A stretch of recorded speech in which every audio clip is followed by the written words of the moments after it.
তো গাইস আজকে এই ফুল ভিডিও দেখলে তোমরা হয়তো জানতে পারবে আমি ফেক কিনা রিয়েল নাইম আলম। আমার ফার্স্ট কথা হচ্ছে তোমরা এই অ্যাকাউন্টটাকে ভালো করে দেখো তো চিনো কিনা। আর এটা হচ্ছে সেই নাইম আলম ওপি আমার সেই রিয়েল অ্যাকাউন্ট। আর এই অ্যাকাউন্টটা সমস্যার কারণে কিন্তু আমি গেম প্লে করি না। তোমাদের প্রোফাইলটাও দেখাই, তোমরা দেখো, তোমরা নিজেরাই দেখো। আর তোমরা আমার এই গেমের ইউআইডিটা নিয়ে যাও আর ওই ইউআইডির সাথে মিলাই দেখো পুরো সেম টু সেম মিলে কিনা। আর আমি আমার এই অ্যাকাউন্টে খেলি না এই কারণে যে আমি লাইন আসলে সবসময় অফলাইন দেখাই, আর আমাকে মনে করেন 30 দিনে অফলাইন দেখাই, এই কারণে আমি কিন্তু এই অ্যাকাউন্টে খেলি না। আর এর জন্য কিন্তু আমি আমার ওই নতুন অ্যাকাউন্টটাই খেলি। আশা করি আপনারা এই ভিডিও দেখার পরে পুরো ক্লিয়ার হয়ে গেছেন যে আমি রিয়েল নাইম আলম। আর আপনারা যারা আমার সাথে অ্যাড হতে চান আমার এই নিউ আইডিতে অ্যাড পাঠাই দেন। আমি কিন্তু ওই আইডিতে সমস্যার কারণে খেলতে পারি না, এই আইডিতে অ্যাড পাঠাইলে আপনাদের সবার সাথে খেলতে পারবো। তো সবাই ভালো থাকুন, সবার জন্য ভালো দেখা হচ্ছে অন্য কোনো নেক্সট ভিডিওতে। আসসালামু আলাইকুম।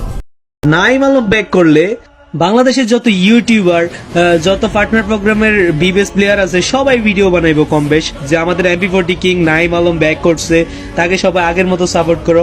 কিন্তু এইখানে এই পর্যন্ত আমি দেখলাম না কোনো ইউটিউবার ভিডিও বানাইতে যে নাইম আলম ভাই ব্যাক করছে। তো তোমরা কেন তারা সাপোর্ট করতেছো আমি নিজেও জানি না। আমরা যদি তারা ব্যাসের দিকে চেক দিই, ব্যাসগুলো একদম এক এক করে হয়ে আছে।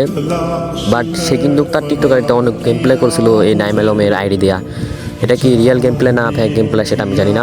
বাট তুমি যে নাইম আলম নিয়ে ফেক ভিডিওগুলো বানাইতেছো ভাই, মানুষের ইমোশন নিয়ে খেলতেছো, কিন্তু তার ভিডিও তো দেখছি গোল্ডেন সিজন প্রোফাইলে লাগা ছিল, কিন্তু এখানে গোল্ডেন সিজন নাই।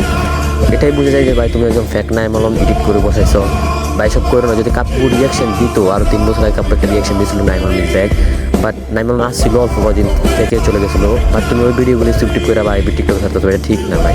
কারণ তুমি মানুষের ইমোশন নিয়ে খেলতেছো ভাই, একদম এসব বাদ দিয়ে দাও ভাই।